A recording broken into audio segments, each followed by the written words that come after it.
આજના દિવસે બાયોકોન અને તેની સબસિડરી કંપની સિન્જીન આ બંનેની અંદર એક સારી તેજી જોવા મળી રહી છે. હવે અહીંયાથી ખાસ કરીને સમાચાર એ બની રહ્યા છે કે વૈશ્વિક ફાર્મા કંપની એલી લીલી જે યુરોપ માર્કેટમાંથી પોતે બહાર નીકળી રહી છે અને એમાં પણ ખાસ કરીને અમુક પોતાના ઇન્જેક્શન્સ છે જે ઇન્જેક્શનને તેઓ અહીંયાથી ડિસકન્ટિન્યુ યુરોપિયન માર્કેટમાં કરવા જઈ રહ્યા છે.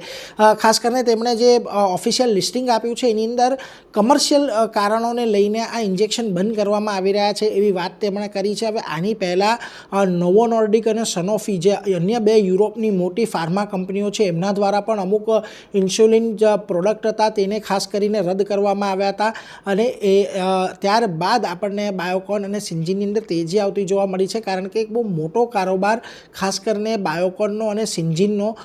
યુરોપમાં ઇન્સ્યુલિન માર્કેટથી આવે છે. ઓલમોસ્ટ બાયોકોન યુરોપની અંદર $70 મિલિયન એક ઇન્સ્યુલિન કારોબાર અત્યારની પરિસ્થિતિમાં ધરાવે છે અને એને લઈને આજે આ બંને સ્ટોક આપણને એક તેજી સાથે કામકાજ કરતા દેખાઈ રહ્યા છે, કારણ કે ત્યાંની કંપનીઓ અમુક પ્રોડક્ટ બંધ કરી રહી છે જેનો ફાયદો આવનારા સમયમાં બંને કંપનીઓને થઈ શકે છે.